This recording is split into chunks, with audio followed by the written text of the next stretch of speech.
think is important. Temeka has been an avid vision board person. She was setting vision boards before we met each other. She knows that this is what we do every year. But last year she came to the vision board party, and I remember I can still see her vision board on in block letters. It said Temeka Teague, LICSW. And so I want all y'all to put that on your vision boards, because when she texted me on Saturday, she was like, I was going to put it off. I was going to put it off. Was the first thing I said to you. I was like, you couldn't put it off because it's on your vision board. It was on her vision board. And so Habakkuk 2, 2, and 3, write the vision down and make it plain so I may run with it. And she passed it on the first try. And so, Temeka, we are so excited that you agreed to come and tell us about your process. And like I said, you got a couple of questions, but I know that other people are going to have questions as well. So however this thing flows is however it flows. But you have the floor, darling. Well, I just want to say thank you so much for inviting me back. Of course, I'm family. I'll always be here. So excited to be here to speak with everyone today. So happy to see old faces and share my experience. Of course, I wouldn't be myself if I didn't write notes. So, first of all, I would like to say, yes, I definitely thought about putting it off because that's what my mind does. It wants to avoid it. But I also wanted to get it behind me. I never tell people when I'm, planning on taking the exams and things like that. I didn't do it for my LM. I didn't do it other than, my household. My household knew. But other than that, I don't tell just because I don't want the pressure. So I'm just going to share some of the things that I found to be helpful. And that was my number one thing that I found to be helpful. Another thing is, we do so much for our clients. We do treatment plans and all of these great things to try to keep them on schedule. And so once I started thinking about things like that, I'm like, wait a minute. I have to keep myself on schedule. I have to keep myself accountable to the goals that I've created for myself. So after realizing that, I'm like, whatever. And then after losing over 50 pounds, if I could lose over 50 pounds naturally, then surely I can knock this exam out. So what I did was I decided to go ahead, pay the registration fee. I decided to go ahead and after I got approved, it took about 3 weeks, I believe. So after I got approved, I said, okay, all right, here we go. Next step. I had to encourage myself. So I went ahead and scheduled the exam. I knew that I wanted to shoot for December. I have reasons for wanting to shoot for December. Last year, and some of you guys may remember this, but last year on December the 15th, to be exact, my student loans were forgiven and they were like almost $115,000. So I'm like, I'm very spiritual. So I'm like, God, if you can do that with those student loans, surely you can allow me to pass this exam on the first try so that I can move on with my life. And that's exactly what he did. Okay, so I mentioned I, lost weight or whatever. So the weight loss kind of made me feel like, yes, I can do hard things, I can do difficult things or whatever. So I was very consistent with the weight loss. So I decided to create like a study plan for myself. I did purchase Agents of Change. I participated, of course, with RayTube in his community that he has online. And I also purchased some of his courses, which if you guys haven't, he does give lots of information. And it's well worth the money. I mean, actually he gives you way more than than you pay for. I have sat on calls with him for like 4 hours at a time, almost to the point where it honestly drained me. um, and I attended some of his $5 classes that he hosts on Saturdays. And then I also listened to Savvy, the social worker. She's on YouTube as well. She was really, really good with breaking down the questions to where I could understand them. And I have to admit, she actually broke down the presenting problem versus the priority problem. That's something that I'd never paid attention to, and I learned that maybe less than 7 days before taking the exam. So I would definitely recommend checking those videos out. And what else? Oh, I did want to tell you guys, I had to remember my why. Why am I doing this? Most importantly, I wanted it for myself, none other than just myself. Secondly, my why was my family, especially my 14-year-old daughter, because she's at that impressionable stage in life, and I wanted her to see that, hey, little girl, you can do anything because your mom has, laid the foundation for you. You see your mom studying, you see your mom eliminating distractions, you see your mom saying, hey, I can't go here, I can't do this, I can't do that because I have a goal that I have to accomplish. So I really wanted her to see that. And lastly, I did it for my clients, my communities, and things like that that I service, because I do service the Southeastern District of the state of Alabama. So I wanted to do it for them and for the future communities that I serve wherever all over the nation. Because guys, this is just the beginning. So that's a little bit about the why. I definitely think that you guys should, most importantly, believe in yourself. That is super, super, super important. Never entertain the negativity. Honestly, my therapist, I love her to death. She's a Christian therapist. We actually talked about me taking the exam, and she was like, well, let's be realistic. If you don't, I said, wait a minute. We're not talking about if I know when because I'm big on making sure that I speak what I want to see. And it's not that I'm in la la land or delusional or anything. It's just I really believe in the power of words. So I just nicely shut that down really quickly and moved on. So remembering that, and just really focusing in on your self-care, like taking care of yourself, and if you are spiritual, sending up your prayers, writing down your intentions. And I know Renita's big on telling everyone about writing down their intentions, just like she quoted before, Habakkuk 2:2. I strongly believe in that. And actually, I have a letter that I wrote to myself the day before I passed the test. I'm going to read to you guys at the end. Affirmations, just like every day.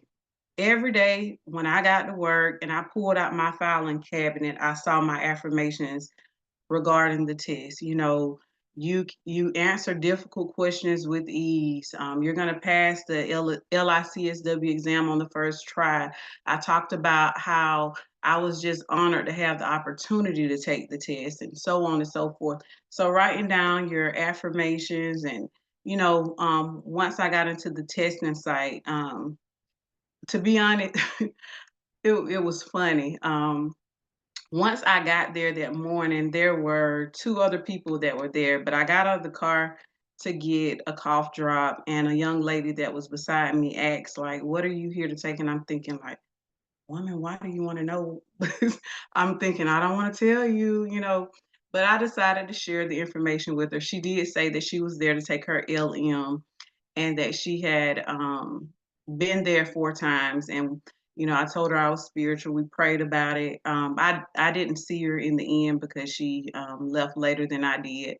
I'm praying that she did pass, but we prayed. And then I got a little bit further and saw one of my old interns. So we had to pray for her. We prayed for another guy and another lady. And I know my old intern and the guy passed for sure. So we all had a word of prayer. Once the doors open, I'm like, I'm going to be the first one up in here because he's the head of my life.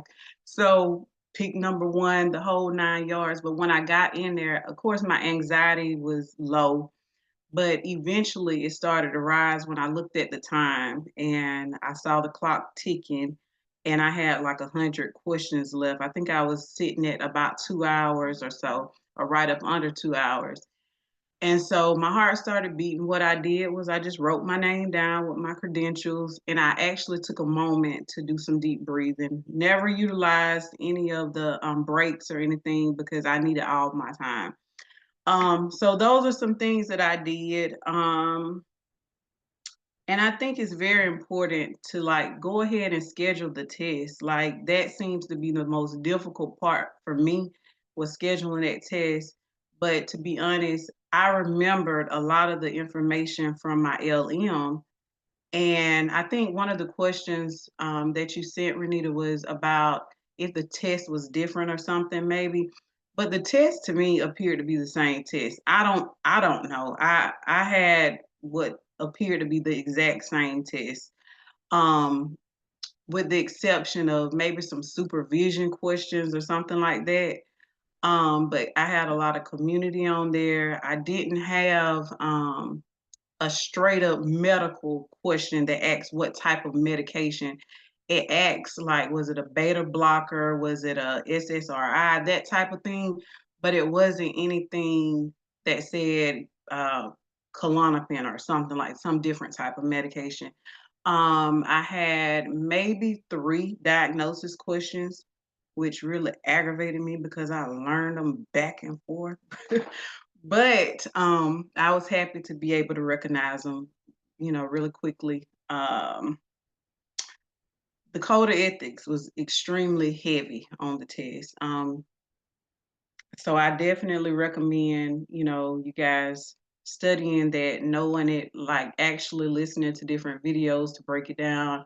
I listened to RayTube's video on YouTube and Savvy's video on YouTube. Plus, I purchased RayTube's study course on the code of ethics. So I think that helped out tremendously. And answering practice questions, I think that was something that helped out as well. And I found that Pocket Prep, because I had that on my phone, it helped with like learning different words or whatever, getting familiar with those words. Not necessarily that the questions are set up like Pocket Prep. They didn't appear to be set up like Pocket Prep to me, to be honest. But it helped me retain information. So I did do that.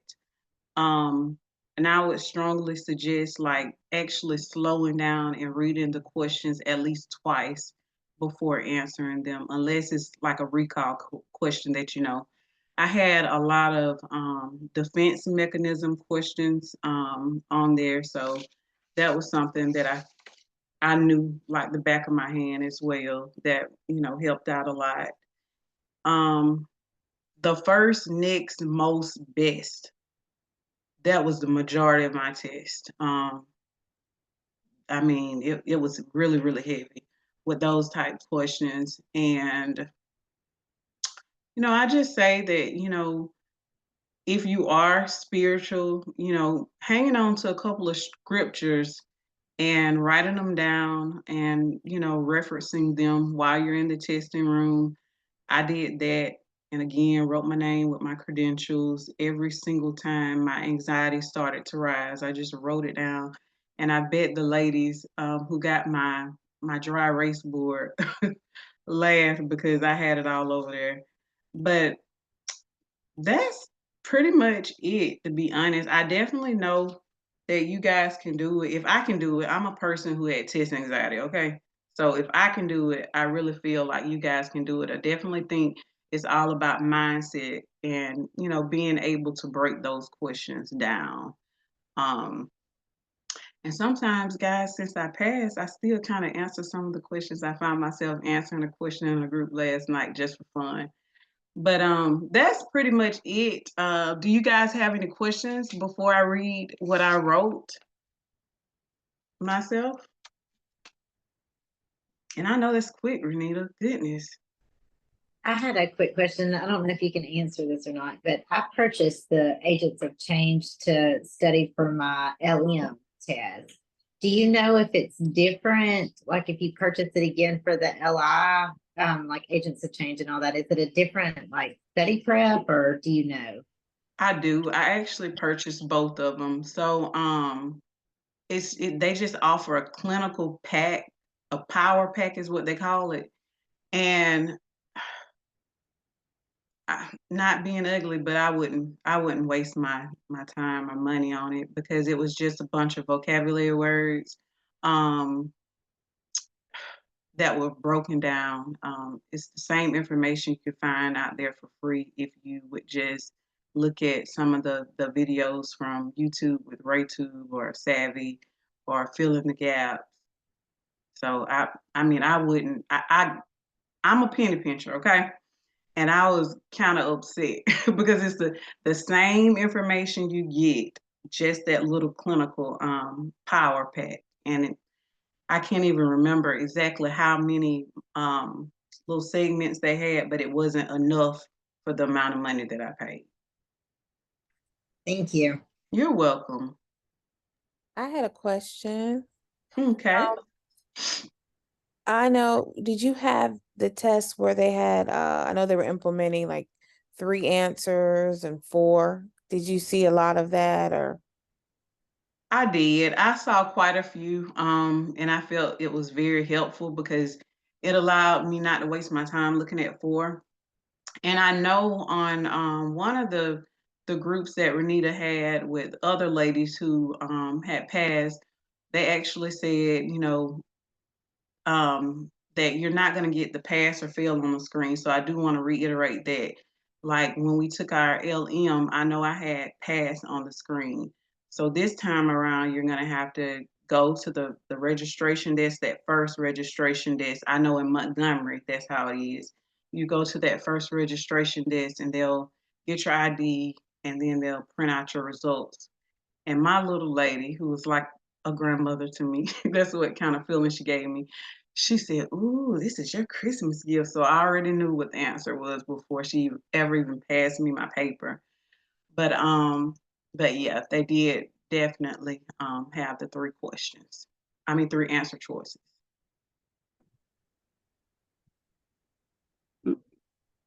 Is it my turn? Yes. It's Okay.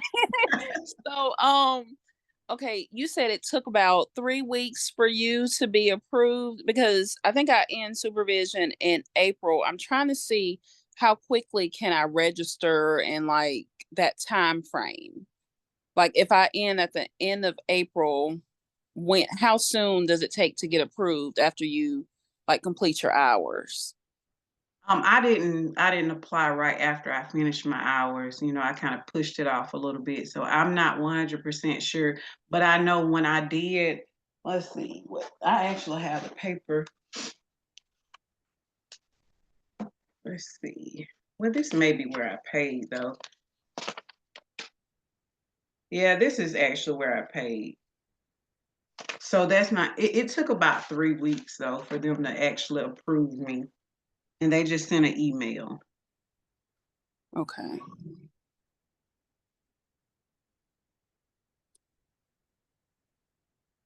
I'm gonna jump in right here. That's about right because I think Emily put in the chat, it took her about a month. So I love that you asked that question, Ariel, because I want people to know that you don't get to take the test the day after you finish supervision. It's gonna take about a month, 3 to 4 weeks after, because they get there. It took Kylie about a month, and she was with me as well. So it's about a month before you can get that approval.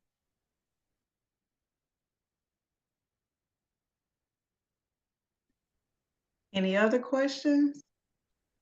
I don't know if I missed this. About how long did it take you to study? Like, was it a few months or a few weeks or, what was that time frame? Well, I had started studying before I finished supervision, but not consistently.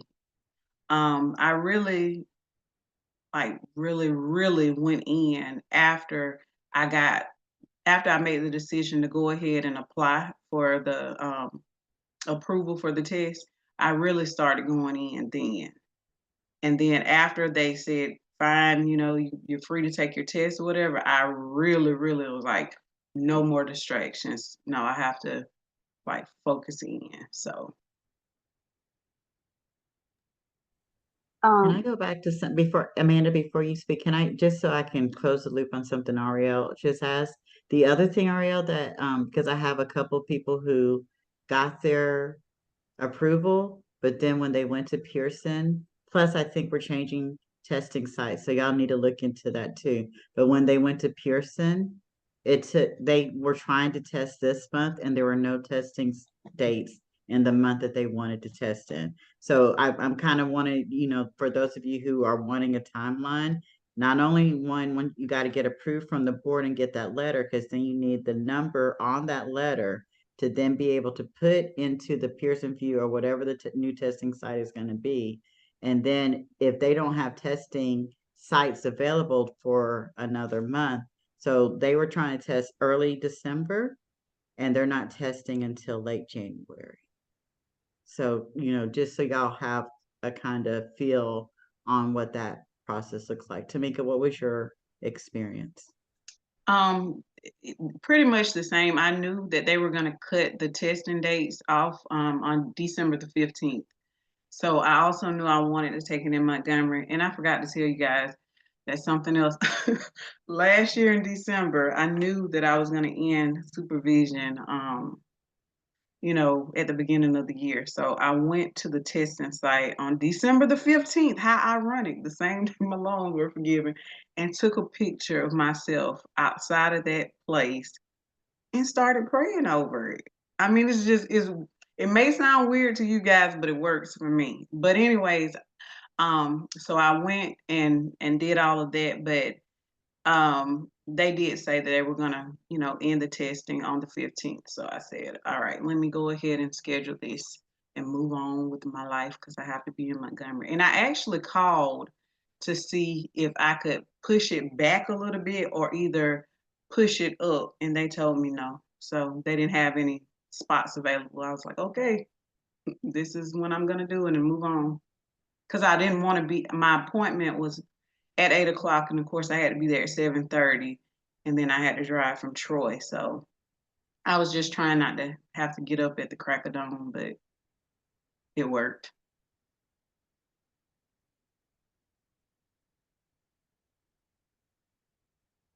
Any other questions? I'll ask a question. You mentioned several different study tools that you use. And I'm not sure if you said this and I missed it, but did you find one most beneficial than the others? And I forgot, thank you, Mary. I forgot to also mention that I took the practice test. For people with test anxiety, I think the practice test is really, really good, just because it shows you the whole setup. Now, I did the practice test for my LM as well, and I knew the setup, but it was just the idea that you have the option to strike the questions out and highlight and things like that. So I kind of wanted to get a feel for how that would work while, testing and being timed or whatever. But overall, as far as content is concerned, I definitely strongly suggest Ray2 for information, and then Savvy the social worker for, breaking down the questions for sure. Let's see, how many questions are on the test? 170, but only 150 count. What types of therapy questions? Did you see any type of therapy related questions? I only saw one that I can remember, which is so crazy, but I only saw one, but I can't remember the exact because I had all these different modalities in my head and thinking that I was going to just go in and remember. And I'm like, man, I wasted so much time. Why did I wait until December? But at the same time, I think, everything happens for a reason and it will all happen when it's supposed to happen. And I strongly believe in perfect alignment. Are you familiar with Therapy Development Center, like TDC? It helped me a lot for my LM, but I don't know. I know you didn't mention that. I was just curious. I didn't purchase it myself, but I am familiar with it.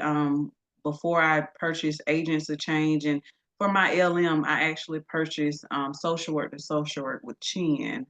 her information was really, really good to me at that time, but I knew her voice kind of put me to sleep. So I didn't want to, I'm weird, guys. I'm sorry, but I'm really, certain things like turn me off. Her information, like I said, was really, really good, but her voice, I couldn't stand to hear it again. Sorry, but it's the truth. I have a question. Mhm. I've heard in some groups that people have mentioned like accommodations if you need accommodations, or do you know anything about that, or have you heard anyone say that you like the accommodations could be like extra time to take the test or anything like that? I've heard of it, and they actually outlined that information. I think it's on the board's website. I also saw somewhere that like if you're in therapy, I guess for maybe anxiety and things like that, your therapist can actually write something to make sure you have accommodations as well. But I didn't utilize it. I tried with my LM because I had carpal tunnel surgery on my right hand and I'm right-handed. But my doctor, he's so old school. He was like, "You don't need it." So he's like, "You're gonna be fine." And I was like, "Okay, whatever." So I didn't use it.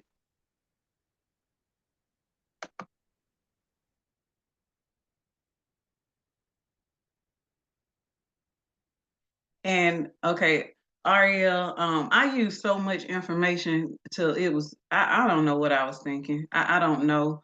It's just the way that my mind is set up. But I use RayTube, both the YouTube and his personal study groups. I use Savvy. I looked at Phil at one point. I used a book that I have, and I can't think of the name of it, but I use that. I use Pocket Prep. I used Dr. D's material. I used the ASWB study guide. I use just random questions offline. Just too much stuff. It was just too much stuff.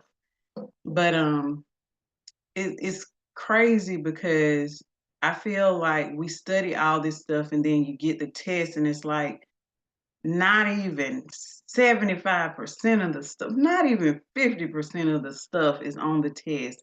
And I feel like if you have, quite a bit of experience in the field, if you can think about what would most social workers do in this situation, not what you would do at your agency, but what would most social workers do, I think you'll be fine. I really do. I could just kick myself in the throat for studying all that stuff.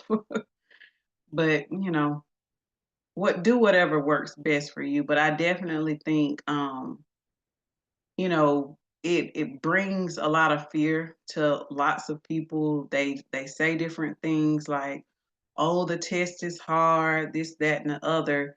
But I just feel like a lot of times we know the information, we just kind of second guess ourselves, or we allow our anxieties to get the best of us. But I'm not worried. You guys start the day saying, "Hey, I don't care if you take this test. If you just signed up with Renita and um, you have 23 months left with Renita. Start saying today that I will pass my LICSW exam on the first try."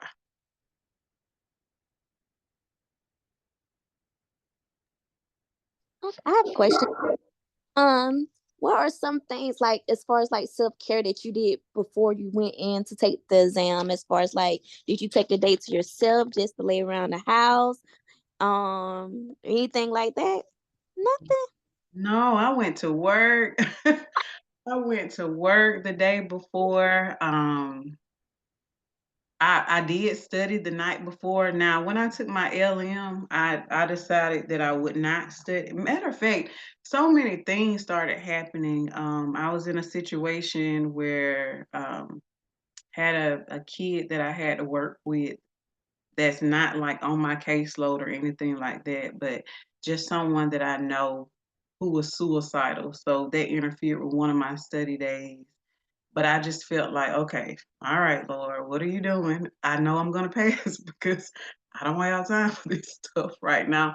But I really studied all the way up until, and on the way to the testing site, I started listening to Savvy. I was listening to some of her videos, and then I got about 15 minutes away and started blasting my gospel songs. So that's what I did. But I don't know. Different people have different things that they like to do. If you have the option, I would recommend you take that time for yourself because you invested so much time into studying. So why not do it? It was just I didn't want to utilize my day like that. And besides, I was studying at work, so it didn't matter. You know what I mean? Let's see what's in the chat.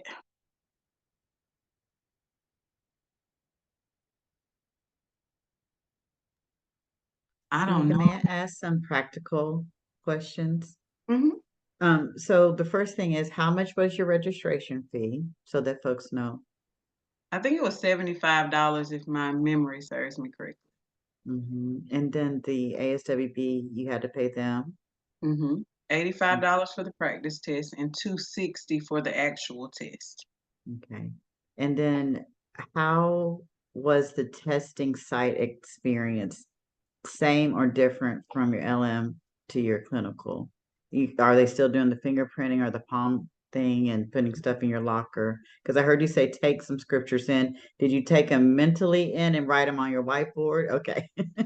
They were not. Look, I brought a snack. I don't know. I thought I could eat a snack because I hadn't had any breakfast, but they quickly shut that down. I had to put it in my locker, and the only thing that I could have was my water. I could drink that, and I did bring in the cough drops. So they made me unwrap the cough drops and put it onto a napkin before I went in there. But yes, they do make you scan your palms on a little black thing or whatever. They make you, hold your hair up so they can see in the bag, make you pat yourself down, things like that. And then finally, maybe, I know how many decades ago I took the test. They used to put pass on the screen. You had to do the survey, right? Are they still doing, because I heard they were gonna try to, that was causing a lot of people anxiety. You still had to do the survey? I did. I did the survey. And then after that, you have to raise your hand if you want to do anything, you want to move, and they escort you out. So they don't do, they used to come on the screen, pass. Mhm. Now you get up and you go and they give you your paper, and that was still the same. Okay. Yeah, that's still the same, but like in Montgomery, I know right after I left the actual testing area, I walked back to where, they scan your hand again, that whole thing, and they get your whiteboard and then they clear you so that you can go to the next station, and that's where they give everything. Just last, I'm just like, I love how the lady who, after you had made sure you didn't tell anyone. And then as soon as you get out of the car, the first person you encounter is someone who asks you what you're doing, and then you're like kind of forced to have to share what you're doing. I think that's so ironic. And then for her to just lay that energy on you, well, this is my fourth time. That to me felt like that was so anxiety inducing, and yet you're able to push past that. I would love just to hear what that was for you. You know what? Actually, I kind of felt sorry for her. It didn't really bother me for her to tell me that it was her fourth time. It was just because she was taking her LM, so maybe it would have bothered me a little, but maybe not. I don't think I went in there with a shirt on that said extra heavy on the thank you God. So I had my little standing on the word socks with little scriptures on them, the whole nine. So I don't really think anyone could have affected me really, but I felt sorry for her. So that's why I offered to pray with her. Because I knew her anxiety was bothering her. I could already tell when I looked at her. So I wanted her to kind of, I wanted to kind of ease her mind, and give her that confidence that she needed. And when we actually walked to right where the center is, and my old intern was there, she was like, "Oh, I'm so nervous. I'm so nervous." I'm like, "Whoa, let's slow down. We're not nervous, honey. You're gonna get in there." And then they started saying different stuff, and I'm like, "Y'all don't need to know all of that. Just go in there and do what you need to do and move on with your life. Stop trying to remember this information at this point. It's too late. Like, y'all are gonna be fine. Tell yourself you're gonna be fine. I'm gonna be fine, stuff like that." And they were like, "Oh, you're so confident." I'm like, I have no other choice but to be confident. I don't have any money to give away. This is all I'm giving these people. It's a one and done, and that's it. So, and that goes back to me speaking what it is that I want to see. So, No, I believe that. We were talking about that at 2:30 as well.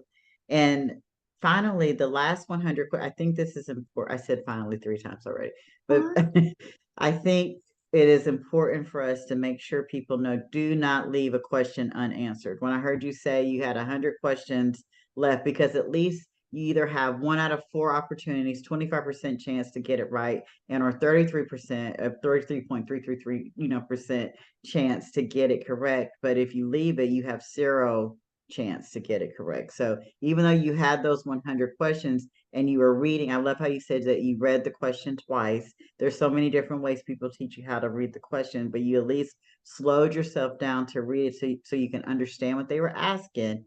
You still did that process, but you did not leave one question unanswered. no way. Mm-mm.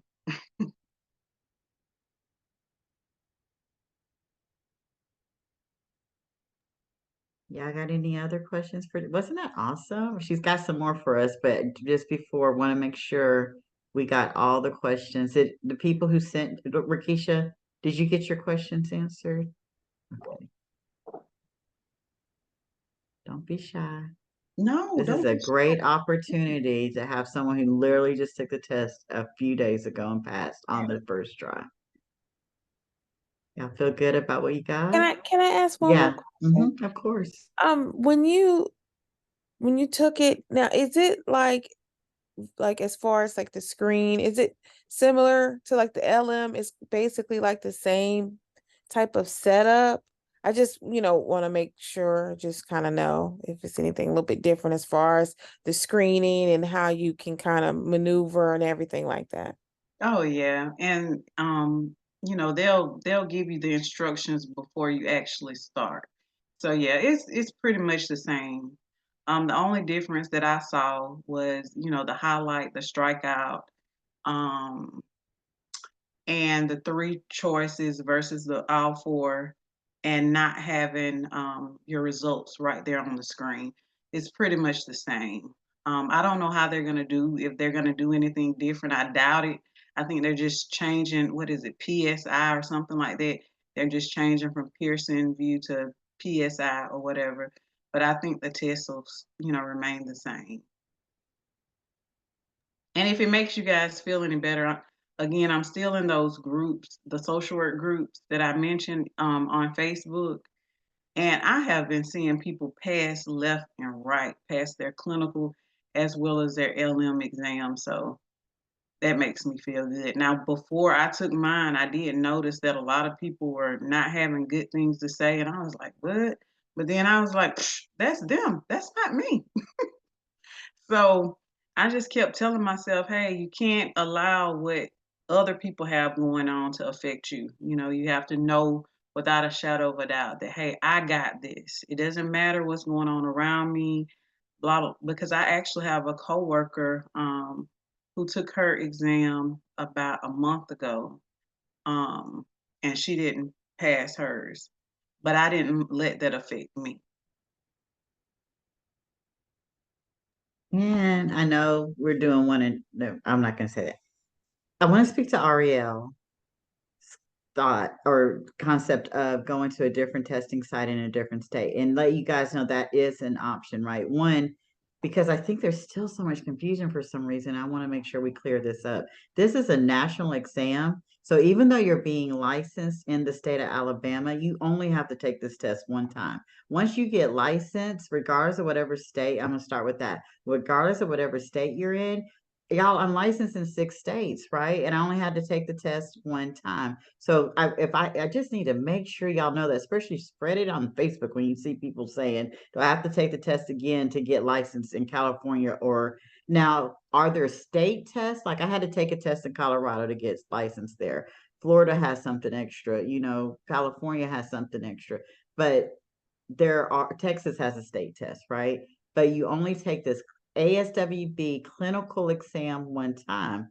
What Ariel is speaking to, which I love that she put in the chat, was even the board approved her. I'm assuming, yeah, because you're in Alabama supervision in Alabama, but she can, and I don't know, she's in Pennsylvania now or something. I don't know where Ariel is now, but she can take the license in any state, right? And so if that testing site isn't, because we had someone in supervision recently, there was or maybe it was on the podcast, there was a train going by at the last time they took the test, right? And that was really disturbing to them. So they found a different testing location. So regardless of whatever state you are approved to take the test in, that doesn't mean that's where you have to take the test. So those two things, you never have to take this test again, and you can be licensed as all 50 states if you want to. Obviously, whatever their state regulations are to get licensed in those states, you have to abide by, but you only have to take the ASWB clinical exam one time, and then you can take it in any state you want to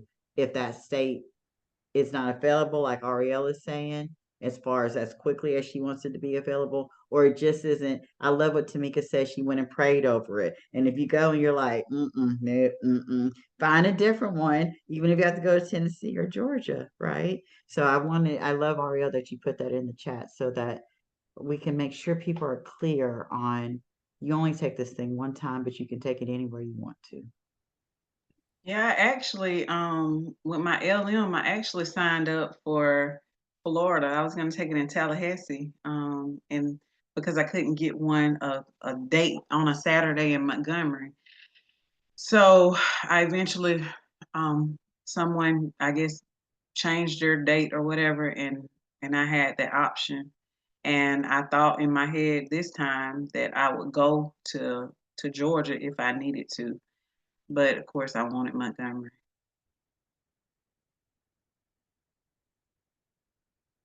Any other questions, lady? I don't have any questions, and but I just like that you're transparent about like taking the time to study and listening to yourself and knowing what your needs were in order to be successful. I just wanted to re-highlight that with, I know someone that didn't pass the exam recently, and I think it is because they were rushing just to get licensed. And I was kind of surprised because they had a lot on their plate at the time. So I was like, oh, I thought you were gonna wait, but anyways, so I really, appreciate you sharing that and, being true to yourself in that. Thank you, Mary.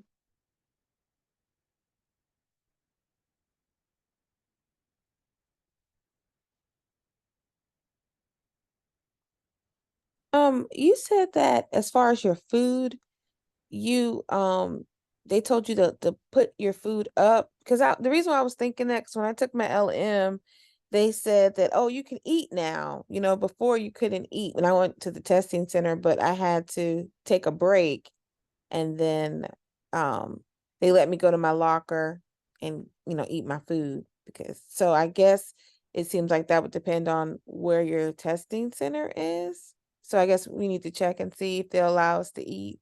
Yeah, I would definitely check and see because I had a bag of pecans with me, and I thought I was gonna just nibble if I decided to, I was hungry or whatever. But yeah, they shut it down real quick and told me that I could have that water, but everything else, I couldn't have. And I don't know if it's just a Montgomery thing. I don't know if it's what I had it in. I'm not sure why, but that's what they told me. But honestly, I didn't have time. I mean, I didn't have time to even take a potty break if I wanted to.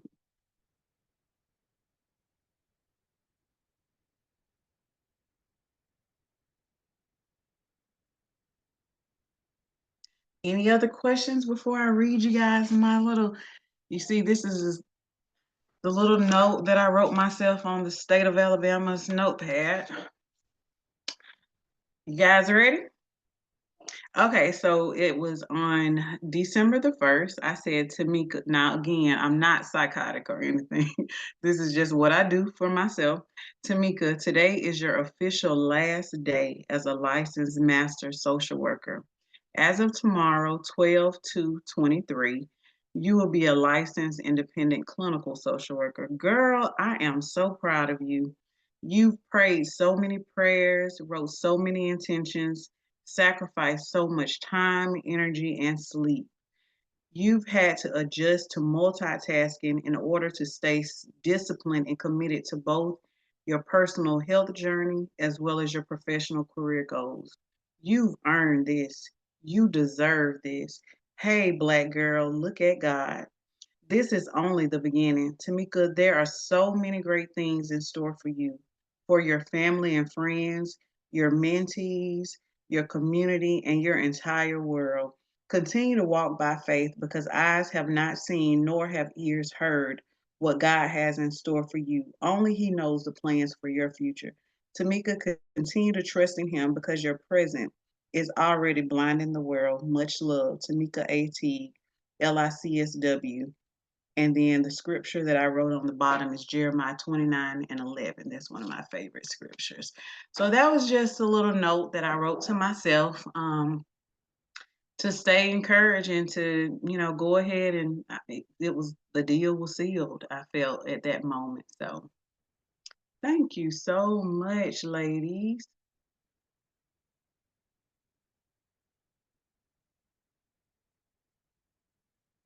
Oh, thank y'all so much. And if y'all need a hype girl, I don't mind coming back and hyping you up.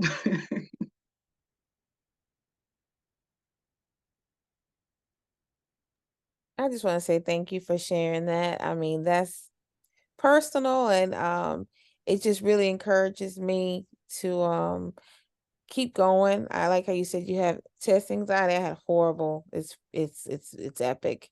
But I feel like I can do it now, and I appreciate you sharing. You are so welcome.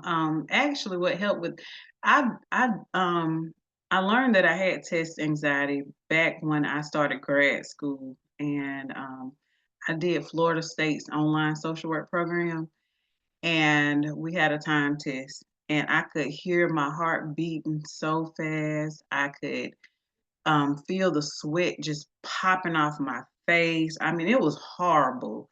And I went to my doctor and I was just telling him about it. And he explained to me how the brain works.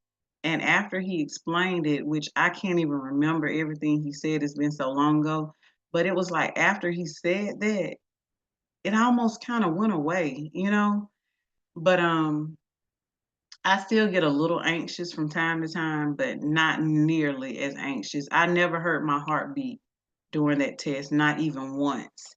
Um, I could feel it beating, but I never heard it outside, like I would normally hear it. I didn't hear it at all. I just took a couple of deep breaths, refocused and wrote my name and was like, girl, you got this. I wish I could see the footage from myself taking the test on Saturday because I'm sure it was hilarious. Any other questions?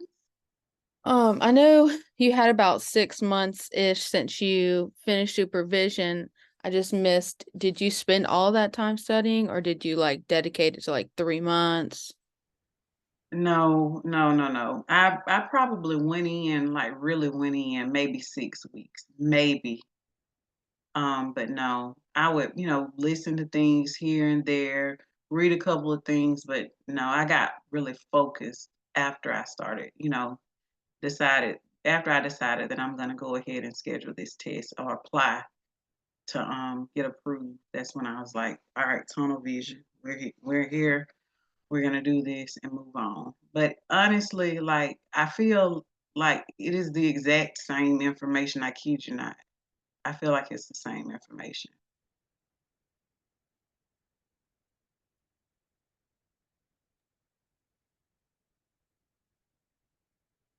I missed the letter.